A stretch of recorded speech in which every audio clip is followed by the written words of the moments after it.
மௌனமாகிற போது ரமணராகவும் கர்ஜிக்கிற போது விவேகானந்தராகவும் இருப்பது என் இயல்பு என தன்னை பிரகடனப்படுத்திக் கொண்டவர் சுப்பிரமணிய சதாசிவம். மலைக்கோட்டை மாநகர் திருச்சியில் பிறந்து மதராசப்பட்டினத்தில் மையம் கொண்டு தன்னுடைய ஆத்மார்த்த பேச்சுக்களால் மக்களை சிந்திக்க வைத்தவர். சொல்வேந்தர், எழுத்தாளர், பகுத்தறிவு பார்வையில் ஆன்மீக சொற்பொழிவாளர். அச்சம் தவிர, அர்த்தமுள்ள வாழ்வு, ஆனந்தம் பரமானந்தம், சமயம் ஒரு புதிய பார்வை, வெற்றி நிச்சயம் என இவரது நூல்கள் நீண்டு கொண்டே செல்கின்றன. இவரது கள்ளம் கபடமற்ற பேச்சால் கலைமாமணி விருது, சொல்வேந்தர், மறைமலையடிகள் விருது என பல விருதுகளை தன்னகத்தே கையகப்படுத்தியவர். சுகி புக்ஸ் எனும் நூல் வெளியீட்டகத்தோடு வீடியோக்கள் பகிர்வு தளமான யூடியூபில் நோயை குணப்படுத்தும் சக்தி எங்குள்ளது, 10, 11, 12 மாணவ மாணவியருக்கு வெற்றிக்கு வழி, தோல்வி தோல்வியே அல்ல, வாழ்ந்து காட்டுவோம் வாருங்கள், எதுவும் யாருடையதும் இல்லை, மனவலிக்கு மருந்து போடுங்கள் என பல உணர்ச்சி பூர்வமான காணொளிகளை ஆன்லைனில் கண்காட்சிப்படுத்தியவர். நாவன்மை மிக்க சொற்பொழிவுகளால் நல்ல நல்ல கருத்துக்களை மானிடர் மனதில் நங்கூரம் போல் பாய்ச்சி தன் சொற்களால் சோர்ந்து போன உள்ளங்களை உற்சாகப்படுத்தி பேனாமுனை ஆயுதத்தை கொண்டு புரட்சி செய்யும் எழுத்தாளர் திருமிகு சுகி சிவம் அவர்களை சிறப்பு விருந்தினராய் அழைப்பதில் பெருமிதம் கொள்கிறது வெற்றிக்கு வழி குழுமம் மற்றும் திறன் வளர் ஆசிரியர் மன்றம்.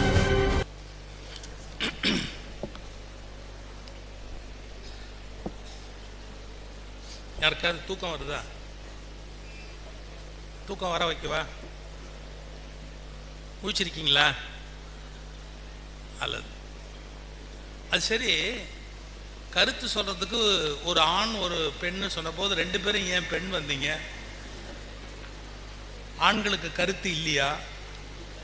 இல்லை நாளைக்கு கல்யாணம் ஆனதுக்கு அப்புறம் கருத்து சொல்ற சுதந்திரம் நமக்கு இல்லை, அதனால் நம்ம இப்பவே சொல்லாம இருந்துடலாம் அப்படி இருந்தீங்களா? இதுக்கு சயின்டிபிக் ரீசன் தெரியுமா? பெண்களுக்கு மொழி மையம்னு ஒன்று கூட. பிறப்பிலேயே ஆண்களுக்கு மொழி மையம் என்பது மூளையில சிறு பகுதி, பெண்களுக்கு மொழி மையம்ங்கிறது கூட. ஒரு விஷயத்தை எக்ஸ்பிரஸ் பண்றதுல பெண்களுக்கு இருக்கிற மொழி வலிமை ஆண்களுக்கு கிடையாது. அதனால தான் சண்டை போடுறப்பெல்லாம் நீங்க தான் ஜெயிக்கிறீங்க, அவங்க பாவம் தோத்தே போயிடுறாங்க. ரைட், வாயால. அதனால தான் சப்புன்னு கை எடுத்து அப்புவான், ஏன்னா அவனுக்கு வாயால சண்டை போட தெரியாது, உடனே கை நீட்டிடுவான். முடிஞ்சு போச்சு, ஒரு லெசன் தள்ளி வச்சிருங்க. இப்போ கூட்டம் ஆரம்பம். திறன் வளர் ஆசிரியர் மன்றம், வெற்றி வழி குழுமம் இணைந்து நடத்துகிற 13வது ஆண்டு பெருவிழா. வெற்றிக்கு வழி அமைப்போம் என்கிற லட்சிய முழக்கத்தோடு ஐயா சின்னப்பன்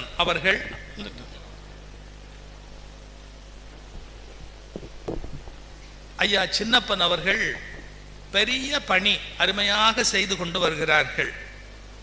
அவர் தோளோடு தோள் நிற்கிற நண்பர்கள், ஆசிரியர்கள், இந்த பணிக்கு அர்ப்பணித்திருக்கிற அனைத்து பெரியோர்கள், இங்கு விருது பெற்ற 2 ஆசிரியர் பெருமக்கள், வாழ்க்கையில் வெற்றி என்ற விருது பெற இருக்கிற மாணவ மாணவியர்,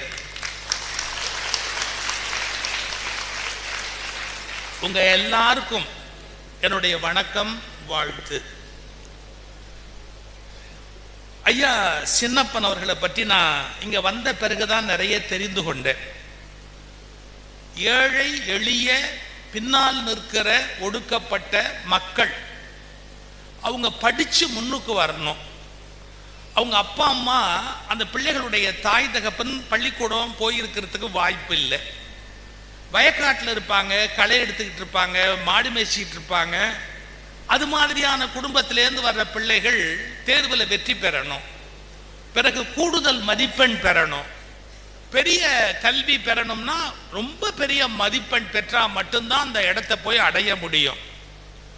இதை பத்தி எல்லாம் பல பேர் கவலைப்படாத போது அந்த ஒரு மனிதர் கவலைப்பட்டு இந்த காரியத்தை செய்ததால சின்னப்பன் இன்று முதல் பெரியப்பன் என்று அழைக்கப்படுவார். ஏன்னா அவர் சின்ன வேலை செய்யல, பெரிய வேலை செய்யறார். நான் அவருக்கு நல்லாசிரியர் விருது கொடுத்தாங்களான்னு கேட்டேன். இல்லைங்க, நல்ல வேலை கொடுக்கலன்னாங்க. ஏன்னா இது மாதிரி உழைக்கிறவங்களுக்கு கொடுக்கறது குறைஞ்சிக்கிட்டே வருது. இன்னைக்கு சொல்றேன் பாருங்க, நீங்க மார்க் வாங்கணும், மதிப்பெண் பெறணும், இதெல்லாம் உங்களுக்கு பயன்படும். ஆனா நீங்க 4 பேருக்கு நல்லது பண்ணி இருந்தாதான் உலகம் உங்களை என்னைக்கும் மதிக்கும். இல்லைன்னா நீங்க எத்தனை மார்க் வாங்கினாலும் சுயநலமா இருக்கிறவங்களை உலகம் மதிக்காது. ஒரு சம்பவம் சொல்லட்டுமா? பெர்னார்ட் ஷா கேள்விப்பட்டிருக்கீங்களா? கேள்விப்பட்டது இல்லையா? இங்கிலீஷ்ல பெரிய எழுத்தாளர், ஆங்கிலேய நாட்டில் பெரிய எழுத்தாளர் பெர்னார்ட் ஷா. அந்த பெர்னார்ட் ஷாக்கு ஒரு முறை நெஞ்சு வலி, உடம்பு சரியில்லை. அவர் டாக்டருக்கு ஃபோன் பண்ணார், எனக்கு உடம்பு முடியல, என்னை வந்து பாரு அப்படின்னு. டாக்டர் சொன்னாரு, இங்க சார் சவுண்டு கூட வைக்காதீங்க, எனக்கு கிளாரிட்டி தான் ரொம்ப முக்கியம், சவுண்ட் குறைச்சிருங்க. ஏற்கனவே என் கிளினிக்ல 1000 பேர் உட்கார்ந்துருக்கா, நீ இப்போ உன்னை வந்து பார்க்க வந்தா முடியாது, நீ வா.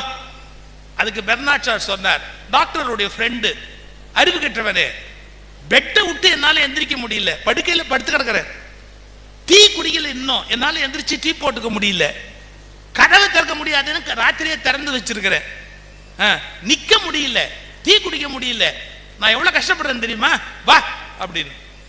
சரின்னு அந்த டாக்டர் வந்தார். பெர்னார்ட் ஷா வீடு மாடி வீடு. அந்த டாக்டர் ஏறி வந்து அவர் டைய இப்படி தளர்த்திக்கிட்டே சொன்னார், நெஞ்சு வலிக்குதுன்றார். இப்ப என்ன சொல்றது? உடனே ஒரு சோஃபால உட்காத்தி வச்சு பதறி எந்திரிச்சாரு பெர்னார்ட் ஷா. அவருக்கு விசிறினாரு, ஃபேன் போட்டாரு, ஓடி போய் கெட்டில் பத்த வச்சு அதுல டீ போட்டு டீ கொண்டாந்து கொடுத்துட்டு ஒரு ஆஸ்பிரின் மாத்திரை, அந்த மாத்திரையை தேடி கண்டுபிடிச்சு டாக்டருக்கு கொடுத்துட்டு 15 நிமிஷமா அப்படி நின்றுகிட்டே இருந்தாரு. ஆபாடா அப்படின்னாரு டாக்டர். சரியா இருக்கா? சரியா. அடுத்தாப்புல டாக்டர் ஒரு காரியம் பண்ணார். ஒண்ணு இவருக்கு வைத்தியம் பண்ணல, பைய திறந்தாரு, அவருடைய பில் புக்கு எடுத்தாரு, விசிட்டிங் ஃபீஸ் அப்படின்னு 30 பவுண்ட்ஸ், 30 பவுண்டுங்கிறது இங்கிலாந்து பணம், 30 பவுண்ட்ஸ் அப்படின்னு பில்லு போட்டு கிழிச்சு பெர்னார்ட் ஷா கையில கொடுத்து, காசை கொடு நான் கிளம்புறேன். யோ, எனக்கு உடம்பு சரியில்லை வான்னு உன்னை கூப்பிட்டா நீ வந்து இங்க உட்கார்ந்துக்கிட்டு நெஞ்ச பிடிச்சிக்கிட்டு நான் உனக்கு சிசுருட்சை பண்ணி டீ போட்டு கொடுத்து உனக்கு எல்லாம் பண்ணா எனக்கு 30 பவுண்டு பில்லு போடுறியா என்ன? அந்த டாக்டர் ஒரு வார்த்தை சொன்னார், நீ என் பேஷண்ட், என்ன கம்ப்ளைண்ட் சொன்ன? பெட்டை விட்டு எந்திரிக்க முடியலன்னு சொன்ன. இப்ப எங்க இருக்க? பெட்ல இருக்க. பெட்டை விட்டு டாக்டர் எழுப்பிட்டேன், முடிஞ்சு போச்சா? காலையிலேருந்து டீ கூட குடிக்க முடியல அப்படின்னு சொன்னேன். வர்றவன் போறவனுக்கெல்லாம் டீ போட்டு கொடுக்குற, இப்ப எனக்கு நீ போட்டு கொடுத்தியா இல்லையா? அப்போ வர்றவன் போறவனுக்கெல்லாம் டீ போட்டு கொடுக்குற அளவுக்கு ஒன்னு ஆரோக்கியம் ஆக்கிட்டனா இல்லையா? ஆமா. இப்ப நீ நல்லா தானே நின்றுகிட்டு இருக்கிற, 15 நிமிஷமா நெஞ்சு வலி எங்க போச்சு உனக்கு? ஆமா. அப்ப டாக்டர் சொன்னாரு, எவன் தன்னை பற்றியே கவலைப்பட்டு கொண்டிருக்கிறானோ அவன் வியாதியிலேயே செத்து போவான், எவன் பிறரை பற்றி கவலைப்படுகிறானோ அவனுக்கு அவனுடைய நோய் கூட தெரியாது. வாழ்க்கையிலேயே நம்ம ஆரோக்கியமா இருக்கணும்னா ஒரே வழி, மற்றவங்களை பத்தி கவலைப்படணும். உனக்கு நான் என்ன சொல்லலாம்? What can I do for you? In what way I will be helpful to you? நான் உனக்கு என்ன பண்ண முடியும்? நீ எனக்கு என்ன பண்றேன்னு கேட்க கூடாது, நான் உனக்கு என்ன பண்ண முடியும்? இந்த தாட் யாருக்கு வளருகிறதோ அவர்களை காப்பாற்ற வேண்டிய பொறுப்பு இந்த இயற்கைக்கு இருக்கிறது. அவர்களை அது ஆரோக்கியமாக என்றைக்கும் வைத்திருக்கும். ஏன்னா they live for others. இந்த ஒரு கருத்தை முதல்ல நீங்க உள்ள வாங்கிக்கங்க. அப்புறம் ஒவ்வொருத்தரா வர நன்றி உரை சொல்ற போது 2 குழந்தைங்க வந்து இந்த கிளாஸ் நடந்ததை பத்தி சொன்னீங்க, என்ன பலன் அப்படின்னு. நான் இப்போ உங்களுக்கு பயன்படுற ஒரு டிப்ஸ் யாராவது சொல்லியிருப்பாங்க, எனக்கு முன்னாடியே கூட சொல்லியிருக்கலாம். ஏன்னா நான் இது ஒரு 10-12 வருஷமா சொல்லிட்டு வரேன் பிள்ளைகளுக்கு. வீட்டில் நல்லா படிச்சு ப்ரிப்பேர் பண்ணி உங்க மனசுல பதிஞ்ச கொஸ்டின் எக்ஸாம்ல வரும்போது சரியா எழுதாம கரெக்டா எழுதாம அதை விட்டுட்டவங்க எவ்வளவு பேர் இருப்பீங்க? நல்ல வீட்டில் ப்ரிப்பேர் பண்ணது எக்ஸாமுக்கு வருது அதே கொஸ்டின், ஆனா நம்ம நினைச்ச அளவு அதை சரியா டெலிவர் பண்ணல, எழுதல. இந்த மாதிரி யாருக்காவது அனுபவம் இருக்கா? இல்லையா? 100% அப்படியே எழுதிடுவீங்களா? அடுத்தவங்க கையை பார்த்து தூக்காதீங்க. உங்களுக்கு பிரச்சனை இருந்தா கை தூக்குங்க. உட்கார். நன்றி நன்றி. வீட்டில் ப்ரிப்பேர் பண்ணி அதே கொஸ்டின் எக்ஸாம்ல வந்தும் எழுத முடியாம போறதுக்கு என்ன காரணம்னு உங்களை யாருக்காவது தெரியுமா? கொஸ்டின் பேப்பர்ல கொஸ்டின் இருக்கு, ஆன்சர் வீட்டில் நீங்க ப்ரிப்பேர் பண்ணது தான், படிச்சது தான். ஏன் எழுதல? சரியா எழுதல. ஏன் எழுதல? இப்ப எங்களை மாதிரி பேச்சாளர்கள் பேசணும்னு ப்ரிப்பேர் பண்ணிட்டு வருவோம். இது சிவகுருநாதன் வந்திருக்கிறார். பேச்சாளர்கள் ப்ரிப்பேர் பண்ணிட்டு வந்தா 100% டெலிவர் பண்ணமா அப்படின்னு போய் கேட்டா, இல்ல சார் நான் ஒரு குறிப்பு வச்சிருந்தேன், அது முழுசா சொல்லல, பேச முடியல, அது ஒரு மனசு ஒரு மாதிரி இருக்கு, நினைச்சதெல்லாம் பேச முடியல சார். எத்தனை பேச்சாளர் சொல்லுவாங்க தெரியுங்களா? நீங்க ப்ரிப்பேர் பண்ணீங்க, மேடையில ஏன் டெலிவர் பண்ணல? இப்ப நான் சொல்ல போறது சயின்ஸ். நீங்க எதை படிச்சாலும் உங்க மூளையில எப்படி பதியும் தெரியுங்களா? ஃப்ரீக்வன்சின்னு பேர். ஒரு வகையான அதிர்வலைகள் மூளை அதை உள்வாங்கும். நீங்க எப்படி படிக்கிறீங்களோ அதை அப்படியே உள்வாங்கும். இப்ப நீங்க அதை வெளிப்படுத்தணும்னா அதே அதிர்வலை இருக்கும் போது வெளிப்படுத்தினாதான் 100% மிஸ்டேக் இல்லாம வரும். இதை நீங்க புரிஞ்சுக்கிறதுக்கு சின்ன உதாரணம் சொல்றேன். இப்போ ரேடியோ எஃப்எம்னு ஒண்ணு இருக்கா? அந்த எஃப்எம்ல சூரியன் எஃப்எம்னு ஒண்ணு இருக்குது, வேற ஏதோ 98.3 ஒண்ணு இருக்கு, எத்தனையோ இருக்கு. இப்ப நான் ஒண்ணு நல்லா சொல்றதை கேட்டுக்கங்க. ஒரு ரேடியோ ஒரு எஃப்எம்ல ஒரு பாட்டு வருதுன்னு சொன்னா அந்த பாட்டை கேட்ச் பண்ணணும்னா நீங்க என்ன பண்ணணும்? ஃப்ரீக்வன்சியை டியூன் பண்ணணும். எப்படி? அது என்ன அலையில வருதோ அந்த அலையை கேட்ச் பண்றதுக்கு கொண்டு போய் வச்சீங்கன்னா பட்டுன்னு அப்படியே அது வரும். நீங்க அந்த பாட்டை கேட்டுருவீங்க.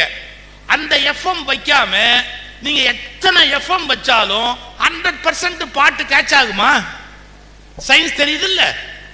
இதேதான் லைஃப். இப்ப நீங்க வீட்டுல கேஷுவலா படிப்பீங்க, படுத்துக்கிட்டு கூட படிப்பீங்க, முடிஞ்சா அப்பா மேலேயே காலை தூக்கி போட்டு கூட படிப்பீங்க. உங்களுக்கு எப்படி தோணுதோ அப்படிலாம் படிப்பீங்க, கேர்லெஸ்ஸா உட்கார்ந்து படிப்பீங்க. எக்ஸாம் ஹால்ல அப்படி இருப்பீங்களா? நர்வஸா இருப்பீங்க, ஒரு பதட்டத்தோட இருப்பீங்க. அப்ப என்ன ஆகும் அப்படின்னு கேட்டா அதே ஃப்ரீக்வன்சி இருக்காது. உங்க ஃப்ரீக்வன்சியை எப்படி கண்டுபிடிக்கலாம் தெரியுமா? மூச்சு காத்தை பார்த்தா போறோம். மூச்சு காத்து போயிட்டு வர ரித்தமும் மூளையிலேருந்து அதிர்வலைகள் வர்ற ரித்தமும் கனெக்டடு. அப்ப இது எப்படிங்கிறத கணக்கு பண்ணிட்டா இது எப்படிங்கிறத கணக்கு பண்ணலாம். நீங்க எப்படி பண்ணணும்னா ஒண்ணும் கிடையாது. வீட்டுல படிக்கிற போது எப்படி ரிலாக்ஸ்டா படிச்சீங்களோ அதே ரிலாக்ஸ்டு மூடுக்கு போயிட்டீங்கன்னா பரீட்சை ஹாலில் எழுதுறது கஷ்டமே கிடையாது. 100% சக்சஸ்ஃபுல் டெலிவரி இஸ் பாசிபிள். போதுமா? இப்ப இதை விட என்ன வேணும்? இதுதான் ரொம்ப இம்பார்ட்டன்ட். ரெண்டாவது, எல்லாத்தையும் மனப்பாடம் பண்ணி எழுதுறது அப்படிங்கிற ஒரு உணர்வுல இருந்தோம்னா அது நல்ல பழக்கம் இல்லை. புரிஞ்சுக்கணும் ஒரு விஷயத்தை. நான் இன்ஜினியரிங் காலேஜ் ஃபர்ஸ்ட் இயர் தொடங்கி வச்சு பேசும்போது சொல்லுவேன், நீங்க இங்கிலீஷ் மீடியம்னு நேரா இங்கிலீஷ்ல பாடத்தை ஆரம்பிக்காதீங்க, தமிழ்ல முதல்ல பசங்களுக்கு சொல்லி கொடுங்க, சப்ஜெக்ட் புரிஞ்சுக்கிட்டதுக்கு அப்புறம் இங்கிலீஷ்ல கூட அவங்களுக்கு சொல்லுங்க. ஏன் தெரியுமா? தாய்மொழியில ஒண்ணு புரிகிற மாதிரி அந்நிய மொழியில நமக்கு டக்குன்னு புரியாது. எனக்கு ரொம்ப மகிழ்ச்சி, முதல்ல இதுக்கு நோட்ஸ் போட்ட போது ஐயா சின்னப்பன் இங்கிலீஷா இருந்தா கூட சைடுல தமிழ்ல அதுக்கு ஒரு விளக்கத்தை போட்டுட்டு இதை படிச்சுட்டு அதை படிங்க அப்படின்னா சப்ஜெக்ட் தரோவா ஆயிடுது, புரிஞ்சு போயிடுது. புரிஞ்ச விஷயத்துக்கு லாங்குவேஜை யூஸ் பண்றது ஒரு கஷ்டம் கிடையாது. அதனால முதல்ல நீங்க புரிஞ்சுக்கங்க. Is is important. புரியுதா? புரிஞ்சுக்கணும், வெறும் மக்கப் பண்ணக்கூடாது. நான் ஸ்கூல் படிச்ச காலத்துல ஒரு பையன் பாட்டு மனப்பாடம் பண்ணுவான். தண்டலை மயில்களாடுன்னு ஒரு பாட்டு. எப்படி தெரியுமா மனப்பாடம் பண்ணுவான்? தண்டலை மயில்களாடு. அவன் இறக்குறான் உள்ளுக்குள்ள, தண்டலை மயில்களாடு தாமரை விளக்கம் தாங்க கொண்டல்கள் முழவின். ஏன்னா கொஞ்சம் கீழே போகணும்ல, அதுக்கு ஒரு கேப் கொடுத்து இறக்குவான். நான் கேட்டேன், ஏண்டா பரீட்சை காலில் தட்டி எடுப்பியாடா? தட்டி இறக்கிட்டியே, அப்ப தட்டி எடுப்பியான்? அவனுக்கு பயமுறுத்தணும் பாருங்க. வலது கை வச்சு தட்டாதடா, அப்புறம் எக்ஸாம் எழுதுற போது வலது கை எழுதுறதால பாட்டு வராது, இடது கை வச்சு தட்டி இறக்கிக்க, அப்பதான் திருப்பி எடுக்கலாம். அப்படி இல்லவே இல்லை. நீங்க ரசிச்சு ஒரு பாட்டை படிச்சீங்கன்னா மனப்பாடம் ஆயிடும். ஒரு தடவைக்கு 2 தடவை படிச்சீங்கன்னா அது மனனமாயிடும். எதுவா இருந்தாலும் தயவு செய்து நீங்க புரிஞ்சுக்கிறதுக்கு முதல்ல ட்ரை பண்ணுங்க. புரியாம மக்கப் பண்ணிட்டு அப்படியே போய் நம்ம வாமிட் பண்ணலாம் அப்படின்னு நினைச்சீங்கன்னா அது லைஃப்ல பிரயோஜனமே இல்லை. ஒரு வார்த்தை சொல்லட்டுமா? தெரியாததை தெரியாது என்று ஒப்புக்கொள்ளுகிறவன் தான் கல்விமானாக முடியும். தெரியாததை தெரியாது என்று ஒப்புக்கொள்ளுகிறவன் முட்டாள் அல்ல, அவன் தான் கல்வியாளனா ஆக முடியும். இப்ப எனக்கு போனை பத்தி ஒண்ணு தெரியாது, செல்போனை பத்தி. என் பேரனுக்கு எல்லாம் தெரியும். அவன் எத்தனாவது படிக்கிறான்? 10th தான் படிக்கிறான். அவன் கூட சொல்லுவான், தாத்தா நீ வேஸ்ட், உனக்கு ஒரு போன் வேஸ்ட், இவ்வளவு காஸ்ட்லி போன் வேஸ்ட், எதுக்கு போய் நீ 1 லட்சம் 2 லட்சம் கொடுத்துல போன் வாங்குற, வேஸ்ட் வேஸ்ட் வேஸ்ட் அப்படிம்பா. அதுக்கு அடுத்தாப்புல ஒண்ணு சொல்லுவான், உன்னை போய் பெரிய மனுஷனா மதிச்சு ஊர்ல எல்லாம் கூப்பிடுறாங்கிற போது எனக்கு ரொம்ப அவமானமா இருக்கு தாத்தா அப்படிம்பா. நான் சந்தோஷப்படுவேன். டேய் எனக்கு இது தெரியலடா, இந்த ஆப் எப்படிடா யூஸ் பண்ணணும், இதை எப்படிடா இன்ஸ்டால் பண்ணணும், எப்படிடா அதுலேருந்து வெளியே வரணும், இதெல்லாம் வா தாத்தா வா டக்கு டக்குன்னு சொல்லி கொடுப்பான். அவங்கிட்ட நான் முட்டாள போய் தாழ்ந்து போறதால குறைஞ்சு போயிட்டேனா? இல்லை, அது நிமிடம் வரை எனக்கு தெரியாத ஒன்றை அவன் கற்றுக் கொடுத்து என்னை அறிவாளியாக ஆக்கி விடுகிறான். தெரியாததை தெரியாது என்று ஒப்புக்கொண்டால் மட்டும்தான் நீங்கள் அறிவாளி ஆக முடியும். தெரிஞ்சவங்க மாதிரியே நடிச்சோன்னு வச்சுங்க வினப்படும்.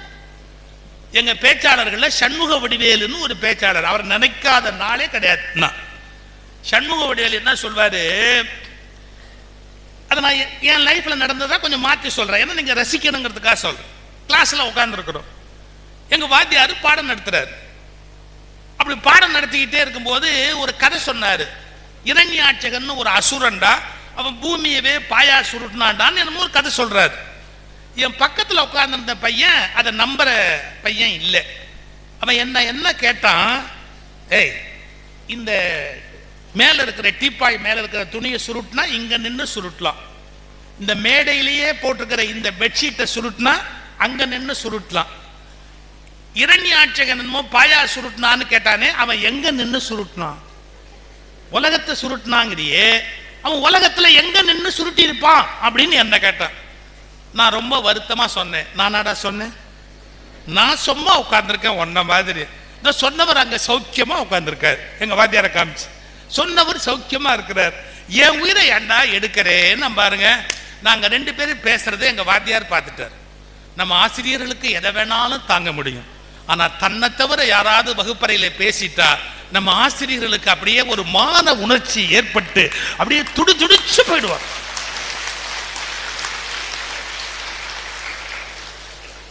அவர் என்ன பார்த்து கேட்கிறார், ஏய் அங்க என்ன பேசுறீங்க, அங்க என்னடா பேசுறீங்க அப்படி. நான் ஒன்னே சொன்னேன், டக்கு நல்ல பையன் ஆயிட்டேன். சார் நான் ஒண்ணு பேசுறேன் சார், இப்ப நீங்க சொன்னீங்கல்ல சார், அதை பத்தி ஒரு டவுட் கேட்டேன் சார். என்கிட்ட கேட்காதரா, வாத்தியார்ட்ட கேளு, அவர் தான் அறிவாளி, அவருக்கு எல்லாம் தெரியும் அப்படின்னு சொன்னேன் சார். அவருக்கு உச்சி குளிர்ந்துருச்சு. கேள்டா என்ன இருந்தாலும் கேள், அவருக்கு தெரியாது எவ்வளவு பெரிய ஆபத்து காத்திருக்குன்னு அவருக்கு தெரியாது. சொன்ன உடனே கேட்டான், சார் இதை சுருட்டினா இங்கேருந்து சுருட்டலாம் சார், இதை சுருட்டினா அங்கேருந்து சுருட்டலாம் சார், இரண்யாட்சங்க உலகத்தை சுருட்டினப்போ எங்க நின்று சுருட்டினா சார்? எங்க வாத்தியார் சுருண்டுட்டார். எங்க சுருட்டினான்னு உடனே அவர் சுருண்டுட்டார். இப்படி பார்த்தார், அவருக்கு பதில் தெரியல. இது ஒரு பொய் கதை தானே இது, அவருக்கு தெரியல, பதில் தெரியல. என்ன சொல்லியிருக்கணும் அவரு? எனக்கு தெரியலடா, என்னமோ ஒரு கதை சொன்னேன்டா, விடுங்கடா, சும்மா அது கற்பனை கதைடா, போயிடலாம்ல, இல்ல தெரிஞ்சவன் கேட்டு சொல்றேன்டா அப்படின்னு சொல்லணும்ல. அவர் அச்சார் பாருங்க ஒரு டிராமா. அவன் கேட்கறான், எங்க நின்று சுருட்டுவான்? டேய் திருக்குறள் மனப்பாட பகுதி மனப்பாடம் பண்ண சொன்ன, மனப்பாடம் பண்ணியாடா? ஏன் இவற்ற பதில் இல்லை, அவனை முட்டாளாக்குறதுக்கு யோசிக்கிறாரு. அவன் மனப்பாடம் பண்ணிக்க மாட்டான்னு அவருக்கு தெரியும். திருக்குறள் மனப்பாட பகுதி மனப்பாடம் சொன்ன, பண்ணியாடா நீ அப்படின்னாரு. பண்ணல சார் அப்படின்னு. திருக்குறள் மனப்பாடம் பண்ணல, நீ கேள்வி கேட்கறியா? கேள்வி கேட்கறியா? நீ சொன்ன வேலையை செய்யறதில்ல, கேள்வியா கேட்கிற? ஏறு பெஞ்சு மேல.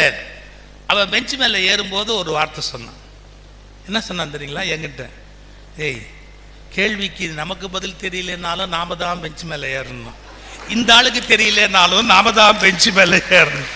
இது என்னடா நமக்கு தெரியலனாலும் நாம தான் பெஞ்சு மேல ஏறணும், அந்த ஆளுக்கு தெரியலனாலும் நாம தான் பெஞ்சு மேல ஏறணும். என்னடா நியாயம்னா, அன்னைக்கு நான் ஒரு பாடம் கத்துக்கிட்டேன். என்ன? எனக்கு தெரியாததை தெரியும் என்று நான் பொய் சொன்னதே இல்லை. எனக்கு தெரியாது என்றால் தெரியாது என்று சொல்லிவிடுவேன். நீங்க ஒண்ணு புரிஞ்சுக்கணும், தெரியாது என்று ஒப்புக்கொண்டால் மட்டும்தான் தெரிந்து கொள்ளக்கூடிய சாளரங்களும் கதவுகளும் திறக்கும், நமக்கு ஒரு அறிவுலகம் கண்முன்பு வந்து வாய்க்கும். அப்ப நம்ம எப்படி இருக்கணும்? எனக்கு தெரியாதுன்னா தெரியாதுதான், ஆனா தெரியாதுன்னு முட்டாளா இருக்க கூடாது. வாரியார்னு ஒரு பேச்சாளர் சொல்வார். சாமி என்ன சொல்வார்னா, டிரைவிங் தெரியுமான்னு கேட்டா தெரியாதுன்னு சொல்லாத. எப்படி பதில் சொல்லணும்? டிரைவிங் தெரியுமா அப்படின்னு கேட்டா இனிமேதான் கத்துக்கணும்னு சொல்லுன்னார். இனிமேதான் கத்துக்கணும் அப்படின்னு சொல்லு. கத்து கொடுத்தா கத்துக்கிறேன்னு சொல்லு. கத்து கொடுத்தா கத்துக்கிறேங்கிறது தான் சரியான வழிமுறையை ஒழிய தெரியாதுன்னு பெருமையா சொல்லிக்கிட்டு இருக்காது அப்படின்னார். இதை நீங்க புரிஞ்சுக்கணும். நமக்கு எது தெரியாதோ அதை தெரியாது அப்படின்னு சொல்றதுக்கு நாம பழகணும். கொஞ்சம் கொஞ்சமா நம்மளை வளர்த்து கொள்ள வேண்டும். நான் ஒரு 2-3 டெக்னிக் உங்களுக்கு சொல்றேன். அது ரொம்ப முக்கியமான விஷயம். நீங்க எப்படி படிக்கணுங்கிறத அவங்க கத்து கொடுத்துட்டாங்க. காலையில அருமையா சொல்லி கொடுத்துருப்பாங்க. அவரேஜ் மார்க் வாங்குற பசங்களுக்கு ஒரு டீச்சிங் மெத்தட், நல்ல மதிப்பெண் 100க்கு 100 வாங்கணும்னா அவங்க வேற வழி கிடையாது. எல்லா குழந்தைகளும் ஒரே மாதிரி இல்லை. எல்லா குழந்தைகளாலையும் 100க்கு 100 வாங்கிட முடியாது. நான் இன்னும் தெளிவா சொல்றேன், அப்படி வாங்கணுங்கிற அவசியமும் கிடையாது. ஒவ்வொருத்தரும் ஒரு விஷயத்துல எக்ஸ்பர்ட்டா இருப்பான். யார் எந்த விஷயத்துல அறிவாளியா இருப்பான்னு யாருக்கு தெரியும்? இன்னைக்கு சொல்லட்டுமா, நமக்கு தெரிஞ்ச ஒண்ணு இன்னொன்னுக்கு தெரியலன்னா அவன் முட்டாள் இல்லைங்க. ஏன்னா அவனுக்கு தெரிஞ்ச ஒண்ணு நமக்கு தெரியாதுங்க. ஆடு மேய்ச்சிட்டு போறாரு சார் ஒருத்தர். ஆடு ஒரு படிச்சவன் திமிரா சொன்னான். என்ன சொன்னான் தெரியுங்களா? முட்டாப்பை, ஆடு மேய்க்கிறான், இவன் என்னைக்கு உருப்பட போறான் அப்படின்னு திட்டுறான். அவனை கண்ணாபின்னு திட்டிக்கிட்டு இருக்கிறான். பாரு எப்படி ஓட்டிட்டு போறான் பாரு குறுக்க அப்படின்னு காரன் நிறுத்தி, அறிவு இருக்காடா உனக்கு, இஷ்டத்துக்கு ஓட்டுற அப்படி. அறிவு இருக்கான உனக்கு கேட்டான், எங்கிட்ட இருக்கிற அறிவு உங்ககிட்ட இல்லை, உங்ககிட்ட இருக்கிற அறிவு எங்கிட்ட இல்லைன்னா. என்னடா என்ன பேசுற? இந்த 100 ஆடு போகுது இல்ல? ஆமா, இந்த 100 ஆட்டுக்கு நான் பேர் வச்சிருக்கேன். ஒன்னு தொலைஞ்சு போனா கூட பேர் சொல்லி கூப்பிடுவேன். எங்க அங்க மூர்க்கனை காணும், எங்க அந்த கொம்பனை காணும், எங்க அந்த சிண்டனை காணும். ஒவ்வொரு ஆட்டுக்கும் பேர் வச்சிருக்கேன். மேய போச்சுன்னா எங்க போச்சு ஏன் காணும்னு நான் கேட்பேன். எங்க நீ 100 ஆட்டையும் நான் பேர் சொன்னா தெரிஞ்சுக்கிட்டு கூப்பிடுவியான்னு கேட்டான். நல்லா யோசிச்சு பாருங்க. நம்மளை பொறுத்த வரைக்கும் 100 ஆடும் ஒரே மாதிரி தான் தெரியுமே ஒழிய ஒரு ஆட்டுக்கு இன்னொரு ஆட்டுக்கு என்ன வித்தியாசம்னு நம்மள மாதிரி படிச்சவனுக்கு தெரியாது. அவனுக்கு நம்ம பாட புஸ்தகத்தில் இருக்கிறது தெரியாதே ஒழிய ஆட்டின் அடையாளம் அவனுக்கு நன்றாக தெரியும். அவனுக்கு தெரிந்தது உனக்கு தெரியாது, உனக்கு தெரிந்தது அவனுக்கு தெரியாது. எனவே இந்த உலகத்தில் முட்டாளே கிடையாது என்கிற தெளிவை தயவு செய்து மனதில் பெற்றுக்கொள்ளுங்கள். நமக்கு என்ன கல்வி வேணுமோ அதை கத்துக்கணும். இப்ப நமக்கு என்ன கல்வி வேணும்? இதை படிக்கணும், நான் மருத்துவரா வரணும், நான் படிக்கணும் வழக்கறிஞரா வரணும், நான் படிக்கணும் பொறியியலாளரா வரணும், நான் படிக்கணும் ஒரு ஏரோநாட்டிக்கல் இன்ஜினியரா வரணும், நான் படிக்கணும் நான் ஒரு பைலட்டா வரணும். ஏதோ ஒன்று இருக்கும் நம்ம மனசுக்குள்ள. நீங்க பரீட்சை முடிஞ்சு வெளியில போற போது மொத்தம் எவ்வளவு வேலை வாய்ப்பு இருக்குன்னு யார் வீட்லயாவது கணக்கு பார்த்து சொல்றாங்களா? இப்ப 10வது முடிச்சுட்டு நீங்க போனீங்கன்னா எத்தனை கல்வி வேர்ல்டு ஃபுல்லா அவைலபிள், எந்தெந்த நாட்டில் ஃப்ரீயா அவைலபிள், எந்தெந்த நாட்டில் இந்திய குழந்தைகளை ஃப்ரீயா எடுக்கிறாங்க, இந்த லிஸ்ட் எல்லாம் நாம சேகரிக்க வேண்டாமா? நான் இப்ப சிங்கப்பூர் போயிருந்தேன். குளோபல் இந்தியா ஆர்கனைசேஷன் ஒன்று இருக்கு. அந்த குளோபல் இந்தியா ஆர்கனைசேஷன் சிங்கப்பூர்ல இருந்து மட்டும் 1000 பேரை வெளிநாடு யூனிவர்சிட்டியில படிக்கிறதுக்கு எடுக்கிறாங்க. அவங்க வெளிநாடு அந்த யூனிவர்சிட்டியில ஃப்ரீ மாணவர்கள் எடுக்கிறாங்க.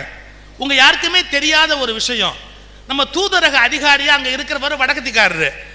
தென்னாட்டு குழந்தைகள் அந்த ஸ்கீம்ல உள்ளேயே போல, எல்லாம் வடநாட்டு குழந்தைகள் 1000 பேர் அந்த ஸ்காலர்ஷிப் வாங்கி உள்ள போறாங்க. கொஞ்சம் யோசிச்சு பாருங்க. 1000 பேருக்கு வெளிநாட்டு படிப்பு படிக்கிற வாய்ப்பு இருக்குது. ஆனா அது தென்னாட்டு குழந்தைகளுக்கு தெரியவே இல்லை. இதெல்லாம் உயர் கல்வி. இலவசமா படிக்கலாம். அந்த நாட்டில் போய் படிக்கிற அத்தனை செலவையும் அந்த அரசாங்கமே ஏத்துக்குது. இது மாதிரி ஏகப்பட்ட கல்வி இருக்கு, ஏகப்பட்ட வேலை வாய்ப்பு இருக்கு. யாராவது நல்ல இவரை மாதிரி ஒரு அக்கறை உள்ளவர்கள் வெளிநாடுகளில் மாணவர்கள் இலவசமாய் படிப்பதற்கு உரிய கல்விகளை பட்டியலிட்டு அதை மாணவர்களுக்கு கொடுப்பது 100 கோயில் கட்டுவதை விட அதிக புண்ணியமானது என்று நான் நம்புகிறேன். ஏன்னா கல்வி ஒண்ணுதான் ஒரு மனுஷனை மேல கொண்டு வரும். ஒரு அமெரிக்கா நான் போயிருந்த போது ஒரு நண்பர் வீட்டில் தங்கியிருந்தேன். அவர் ஊர் எதுன்னு கேட்டா அவினாசின்னு ஒன்று இருக்கு கொங்கு மண்டலத்தில். அவினாசிக்கு பக்கத்தில் வெங்கச்சங்காடுன்னு ஏதோ ஒரு சின்ன பேரு, வெறும் முள்ளு முள்ளான மரம் தான் அந்த ஊர்ல இருக்கும். அந்த ஊருக்காரு. ஆனா அமெரிக்கால 150 பேர் அவர்கிட்ட வேலை பார்க்கறான்.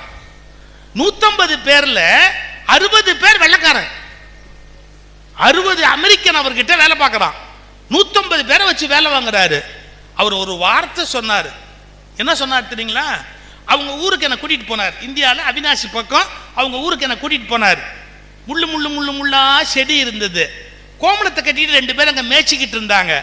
அப்போ அவர் சொன்னார் என்கிட்ட ஒரு வார்த்தை, இந்த காமராஜர்னு ஒருத்தர் வந்து மத்தியானம் சோறு போட்டதால தான் நான் இன்னைக்கு அமெரிக்காவில் உட்காந்து எவ்வளவும் பண்ண முடியுது.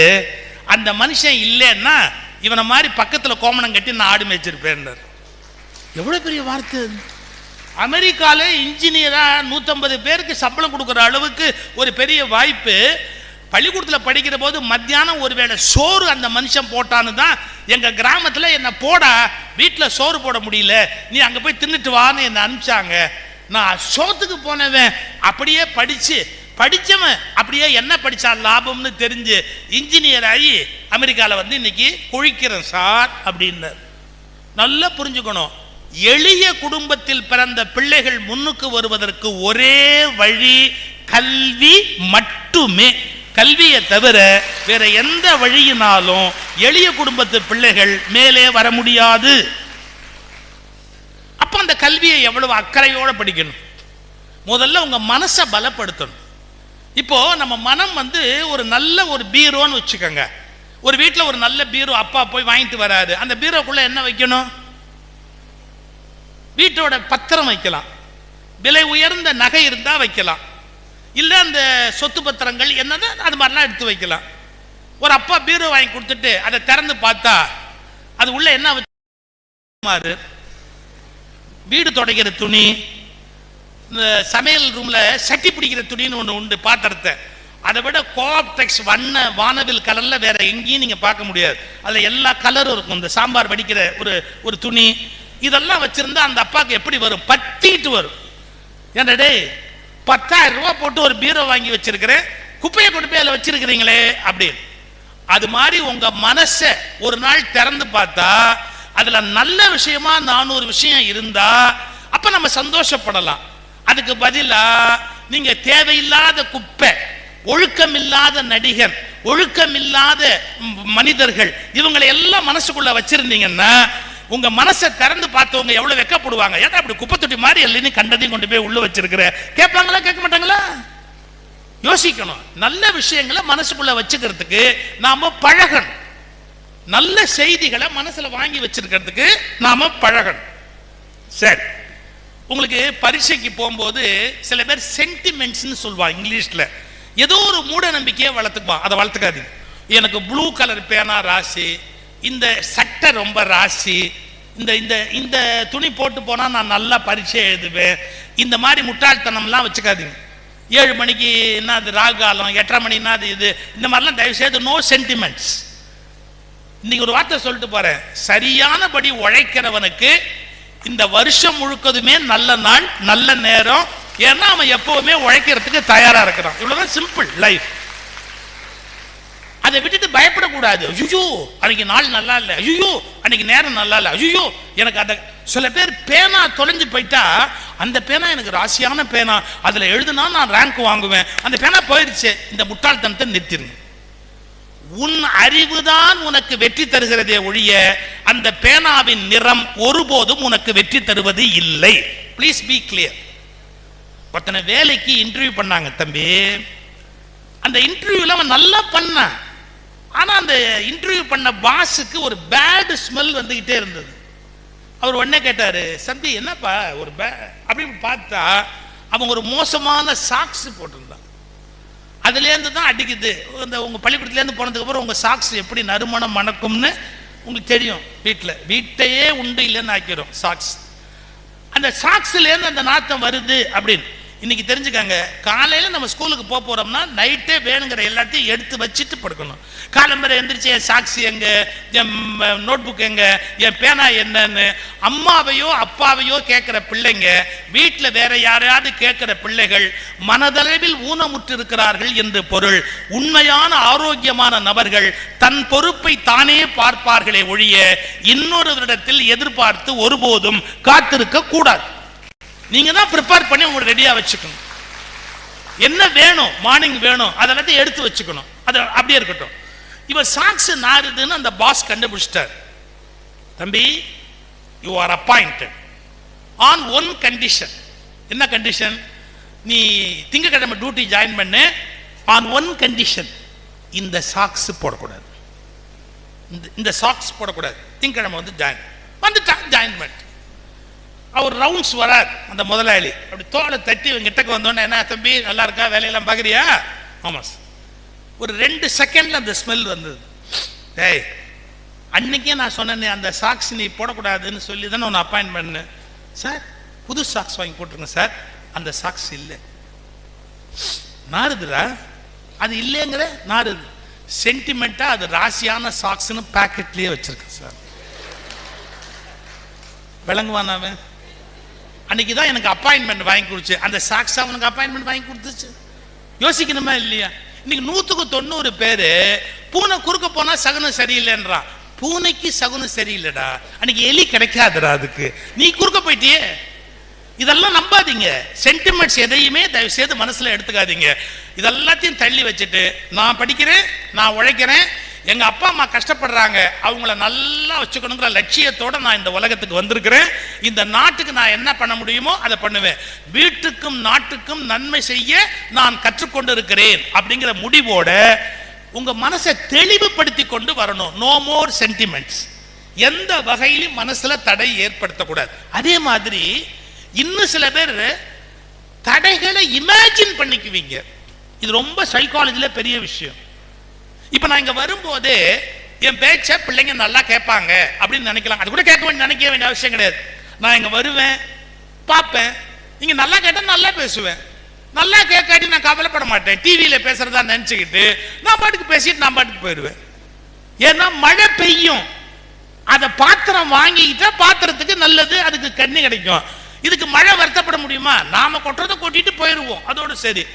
இப்ப நான் அதை விட்டு கவலை, அந்த பிள்ளைங்க எல்லாம் ஒரு வேளை கவனிக்காட்டி என்ன பண்றது, 4:30 மணிக்கு ஒரு தூக்கத்துல இருந்தா என்ன பண்றது, வீட்டுக்கு போகணுங்கிற நினைப்போட இருந்தா நான் என்ன பண்றதுன்னு நானே ஒரு 100 தடைய மனசுல நினைச்சுக்கிட்டு வந்தா என் பேச்சு சரியா வருமா?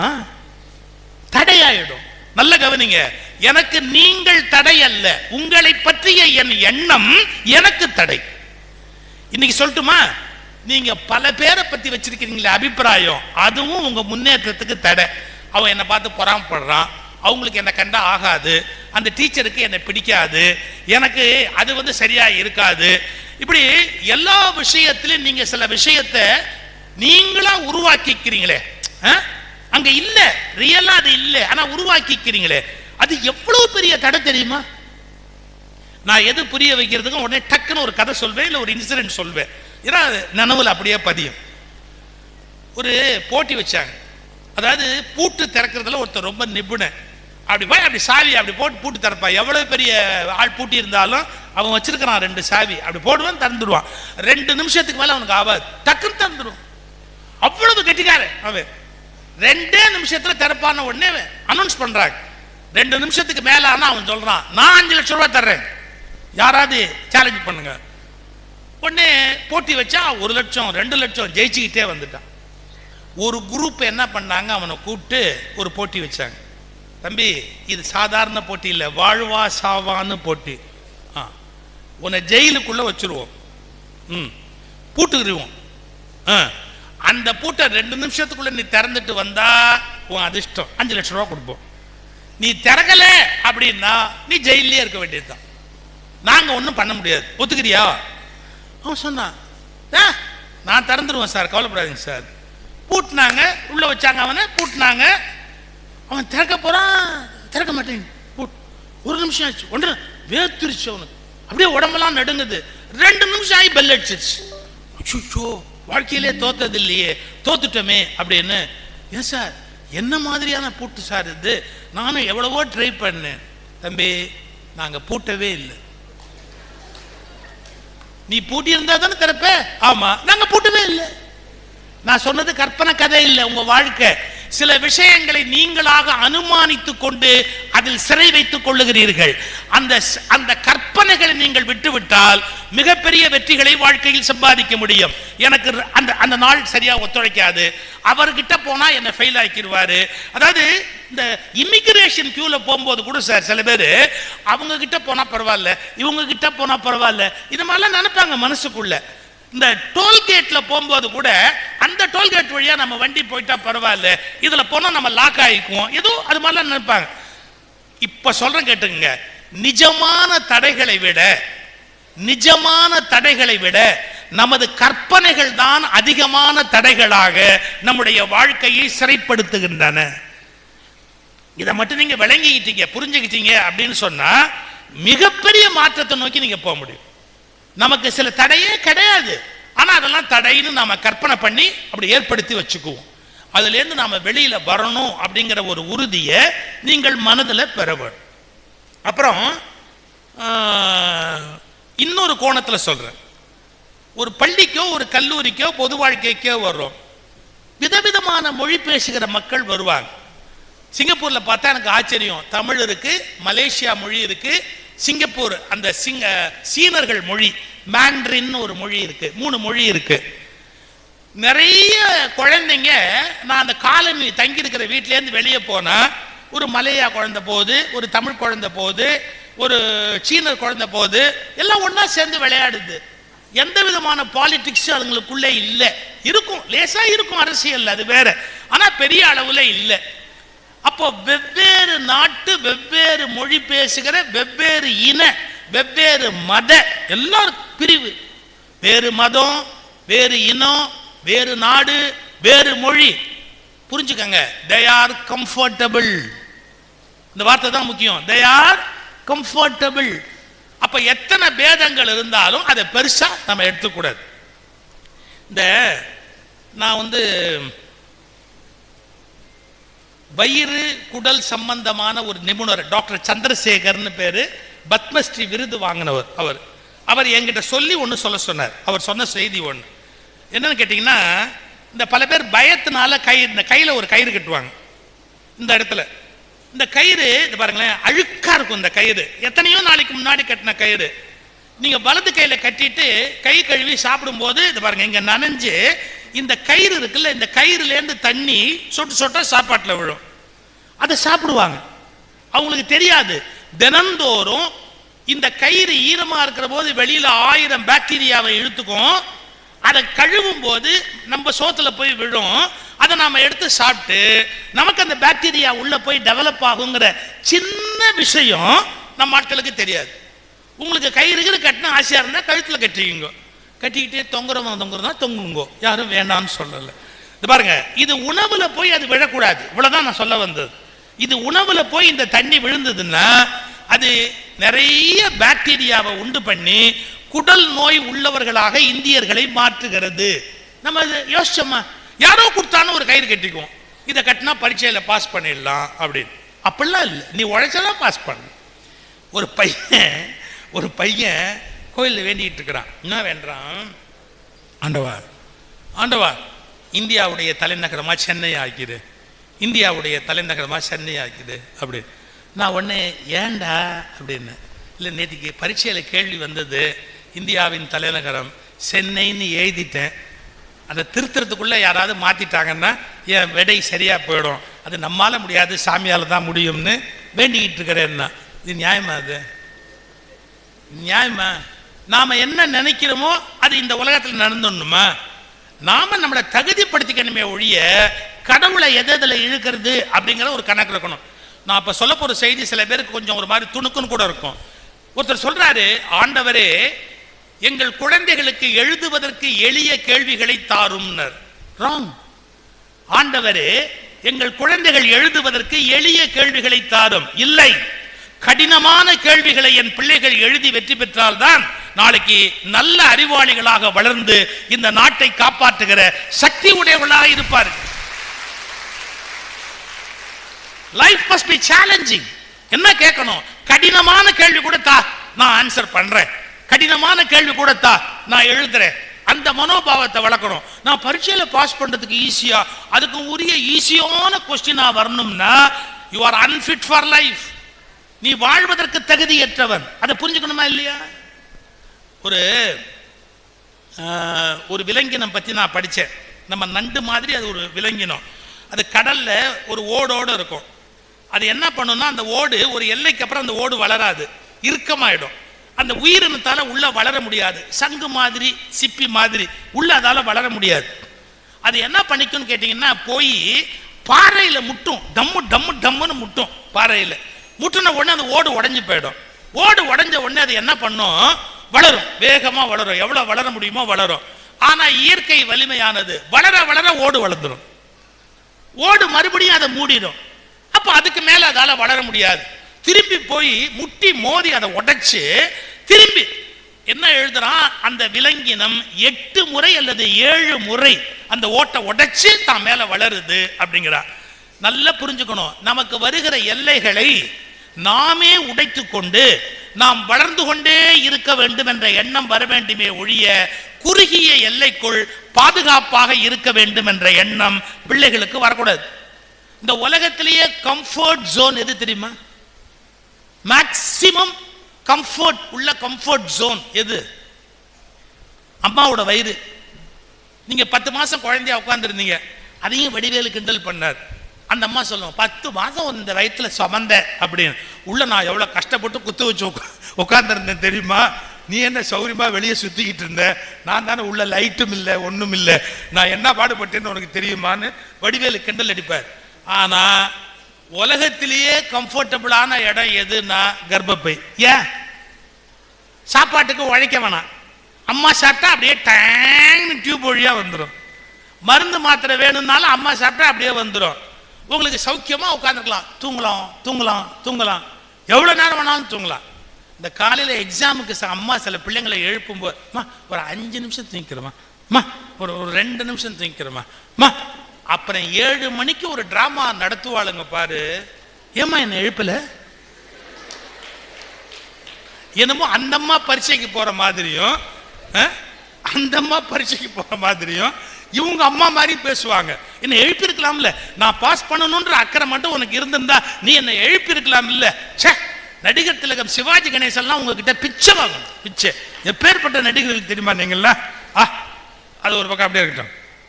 ஒண்ணுங்களா, இந்த குழந்தையா இருந்த போது அந்த குழந்தைக்கு சேஃப்டி செக்யூரிட்டி ஒரு பயம் கிடையாது, நல்ல பாதுகாப்பா இருக்கு.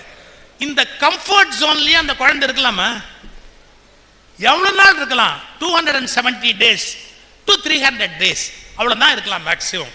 அதுக்கப்புறம் என்ன பண்ணி ஆகணும்? கண்டிப்பா வெளியே வரணும். வெளியில வர்றதுன்னா துன்பம் தான். இந்த உலகத்துல நிறைய ரிஸ்க் இருக்கு, நல்லா புரிஞ்சுக்கோங்க. உள்ள இருந்தா சௌரியம்னு அது உள்ளேயே இருந்தா குழந்தை செத்து போயிடும். வெளியில வந்தாதான் புதிய வாழ்க்கையை தொடங்கும். உங்களுக்கு ஏற்றார் போல் உலகம் இருக்க வேண்டும் என்ற எண்ணத்தை மாற்றுங்கள். உலகத்தின் சவால்களை சந்திக்கிற சக்தியாக நான் இருப்பேன் என்பதை நீங்கள் தீர்மானியுங்கள். எவ்வளவு சவால் வந்தாலும் அதை நான் சமாளிப்பேன், நான் அதை மீட் பண்ணுவேன். அதை வளர்த்துக்கணுமே ஒழிய எனக்கு பாதுகாப்பான ஒரு ஏற்பாடு கம்ஃபர்ட் ஜோனுக்குள்ள இருக்கணும் அப்படிங்கிற எண்ணத்தை தயவு செய்து வளர்த்துக் கொள்ளாது. இன்னொன்னு, இங்க இந்த 2 பேருக்கு விருது கொடுத்த போது உண்மையில நான் நெகிழ்ந்து போனேன். நான் புகழ்ச்சிக்காக பொய்க்காக ஒரு வார்த்தை சொல்லல. பல சந்தர்ப்பங்கள்ல நான் விருது வாங்கிறது தான் பெருமை அப்படின்னு என் வாழ்நாளில் நினைச்சுக்கிட்டே இருந்தேன். இன்னைக்கு இந்த 10 நிமிஷம், ஒரு அரை மணி நேரத்துக்கு முன்னாடி சில பேருக்கு விருது கொடுக்கறது கூட நமக்கு பெருமை அப்படிங்கறத சத்தியமா நான் ரியலைஸ் பண்ணேன். உண்மை பாருங்களேன், அந்த குழந்தையோட பேசுவதுங்கிறது அந்த டீச்சருக்கு எவ்வளவு கஷ்டம். அவங்களுக்கு ஒலி ஆங்கிறத கற்றுக் கொடுக்கறதும் ஆங்கிறத கற்றுக் கொடுக்கறதும் அப்படிங்கிறத கற்றுக் கொடுக்கறதும் எவ்வளவு டஃப்பான விஷயம். இப்போ உங்ககிட்ட பேசுறதுல எனக்கு என்ன கஷ்டம் இருக்கு? நீங்க அப்படியே லட்டு மாதிரி வாங்கிக்கிறதுக்கு ரெடியா இருக்கிறீங்க, நான் சொல்லிட்டு போறேன். அந்த குழந்தைங்களால முடியாது. ஆனா லைஃப் லாங்கா அந்த டாஸ்கையே தன்னுடைய லைஃபா அவங்க எடுத்துக்கிறாங்கன்னு சொன்னா, நான் மீண்டும் ஒரு தெரசாவை இந்த இடத்தில் பார்க்கிறேன் என்பதுதான் உண்மை.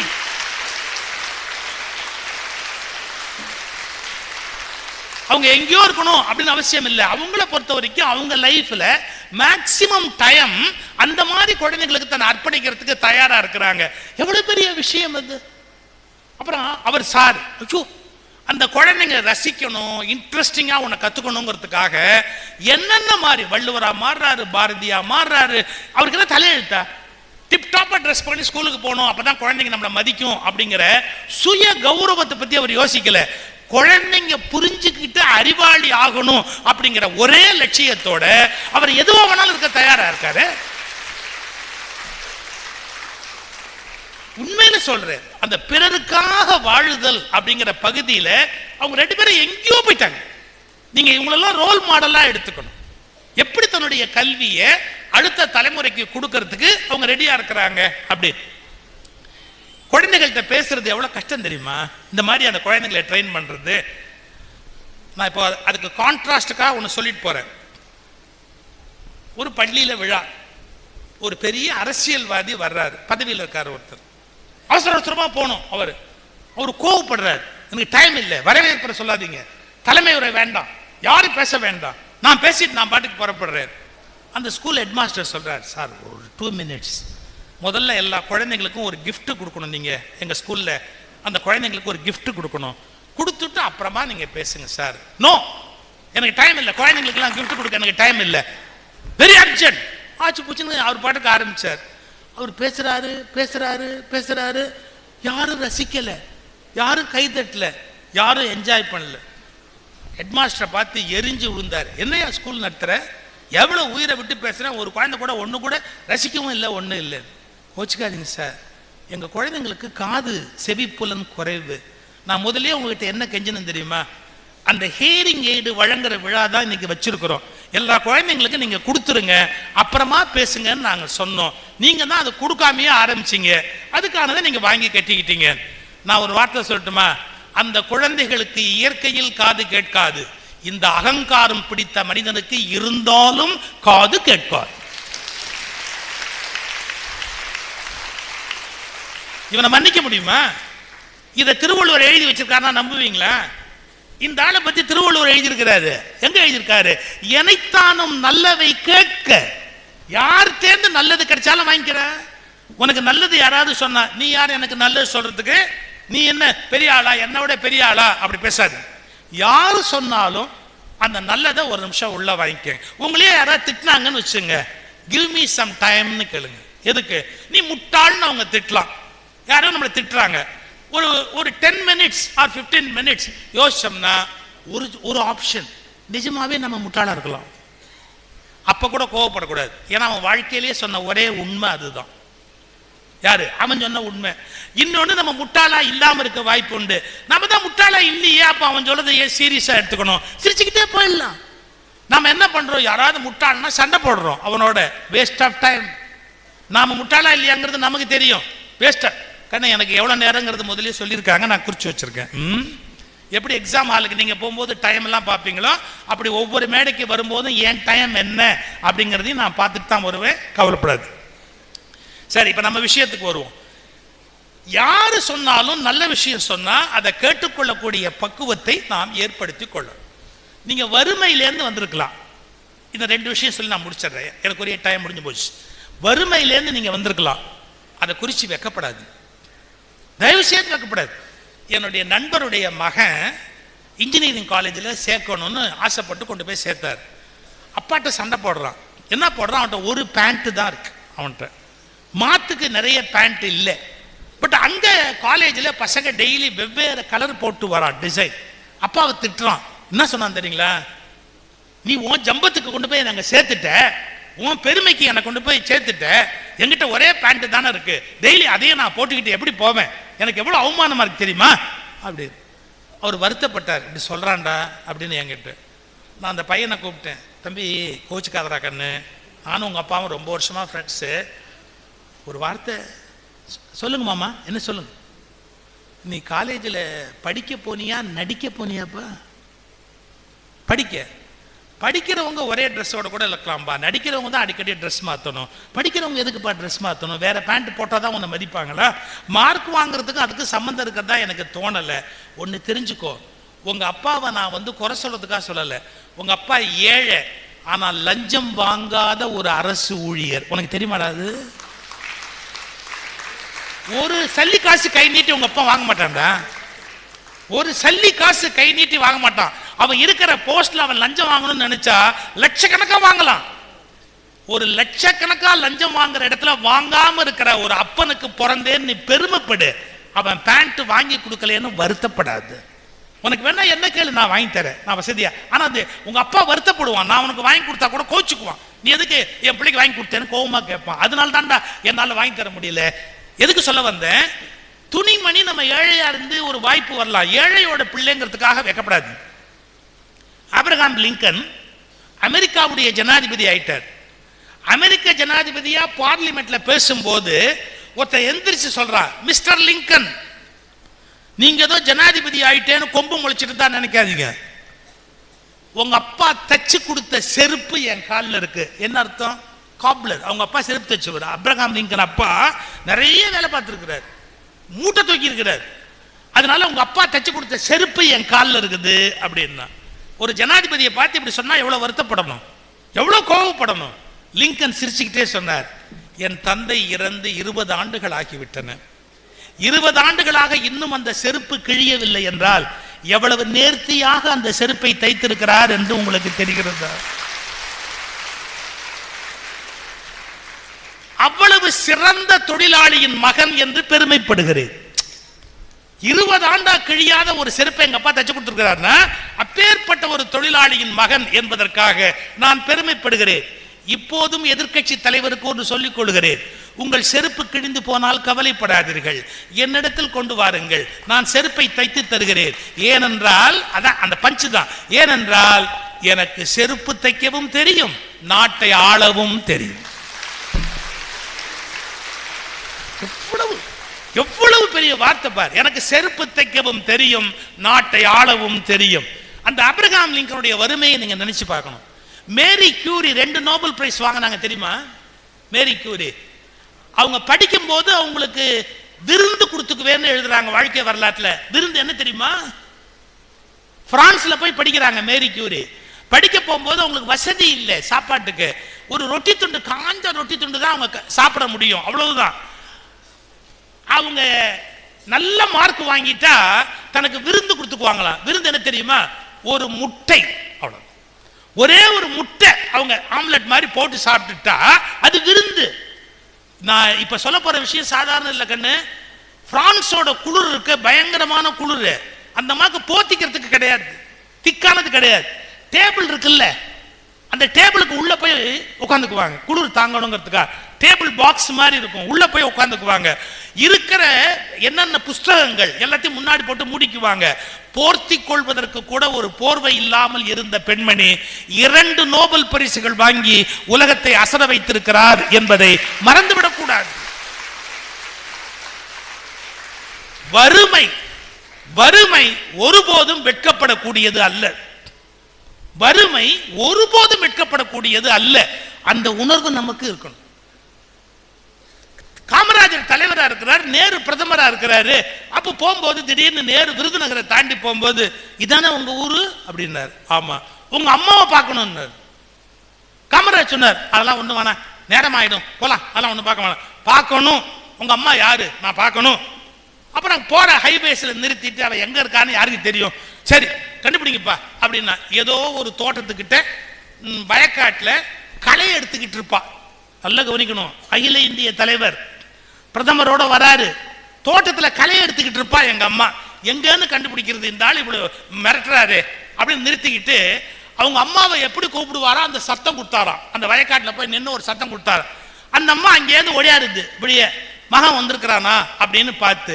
யோசிப்பாரு, இவ்வளவு பெரிய பதவிக்கு வந்த மனுஷன் பிரதம மந்திரி பக்கத்துல உட்காந்து வச்சிருக்கிறான், அவங்க அம்மா களை எடுக்கிறாங்கன்னா ஒண்ணு புரிஞ்சுக்கணும், அம்மாவை கஷ்டப்பட விட்டார்னு பொருள் அல்ல, அந்த அம்மாவும் அப்படி உழைச்சு வாழத்தான் விரும்புறாங்களே ஒழிய இன்னொருத்தர் உழைப்புல வந்து சாப்பிட்டு வாழ அந்த அம்மா விரும்பல.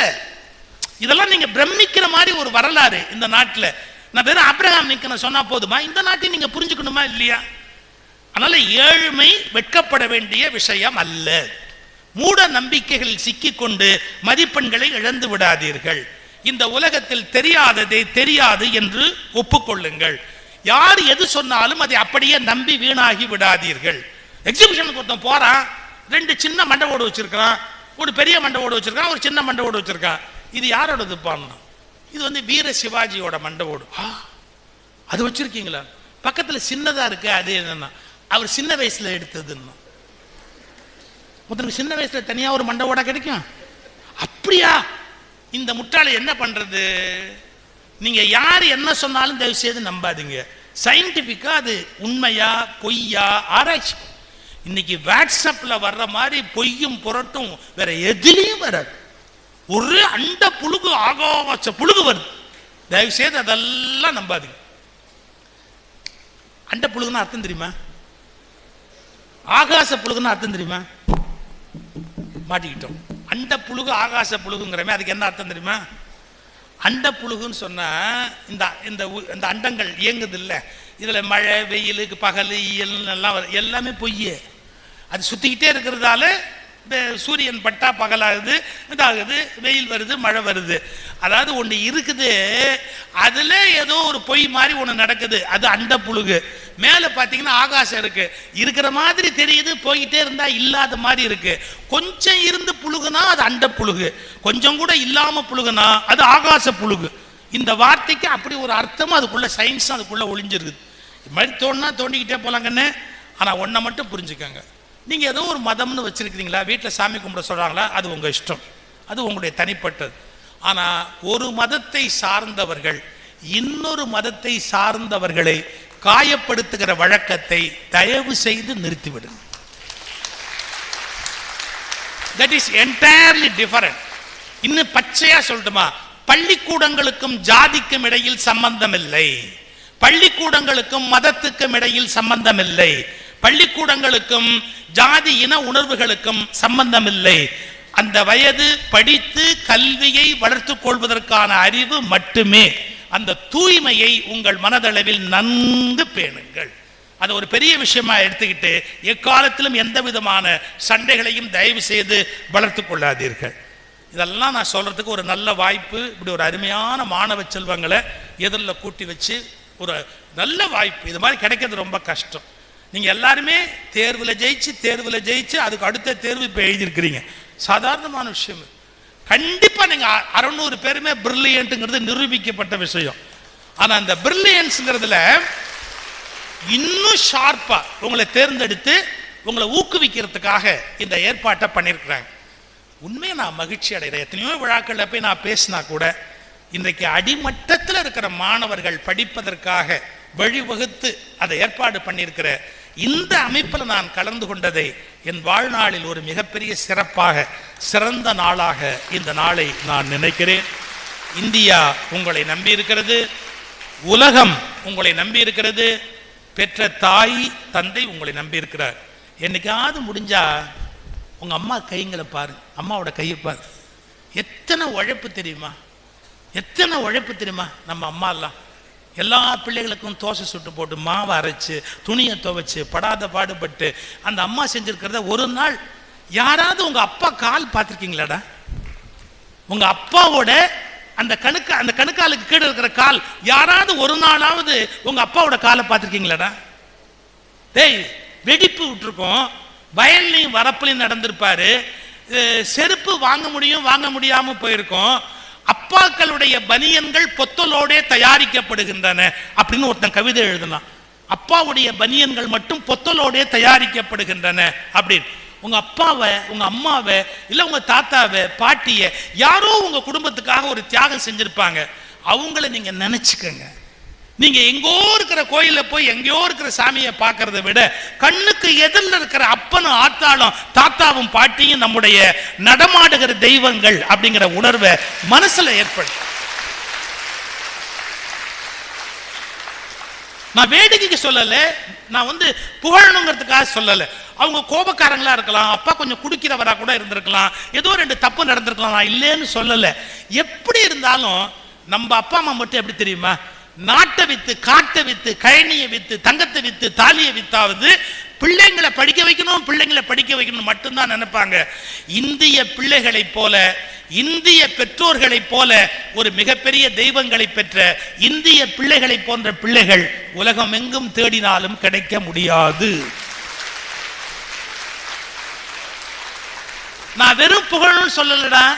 15 வயசு ஆயிட்டா அமெரிக்கால அப்பவும் வீட்டுல வச்சுக்க மாட்டான், தெரியுமா உனக்கு?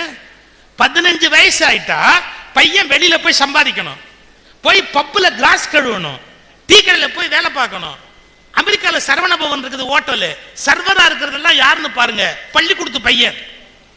3 hours ஒர்க் பண்ணணும், $15 ஒரு மணி நேரத்துக்கு சம்பளம், $45 சம்பளம் வாங்கிட்டு அவன் போகணும், தெரியுமா? $45 அவன் வாங்கிட்டு அவன் படிக்கணும். உங்க அப்பா அம்மா உங்களை வேலைக்கு அனுப்புவாங்களா? யார் வீட்லயே போய் மாடி மேய்க்க அனுப்புவாங்களா? அனுப்பல. நீ மார்க் வாங்கணும், நீ படிச்சு மேல வரணும், நீ டாக்டர் ஆகணும், நீ பெரிய புகழோட வரணும். இப்படி உனக்காக வாழுகிற தாய்க்கும் தகப்பனுக்கும் துரோகம் பண்ணாது. ஒரு நாள் கூட துரோகம் பண்ணிடாது. அதன் பிறகு அதுல இருந்து நம்ம மீண்டு வருவது சுலபமே இல்லை. அதனால அவங்களை ஏமாத்தாதீங்க, வீட்டை ஏமாத்தாதீங்க, நாட்டை ஏமாத்தாதீங்க. ஒரு மிகப்பெரிய பொற்காலத்தை கட்டி அமைப்பதற்குரிய தகுதி, ஆற்றல் உங்களிடத்தில் இருக்கிறது. நீங்கள் அதை சாதிக்க வேண்டும். வெற்றி உங்களுக்கு உண்டாகும். எங்கள் கனவிலும்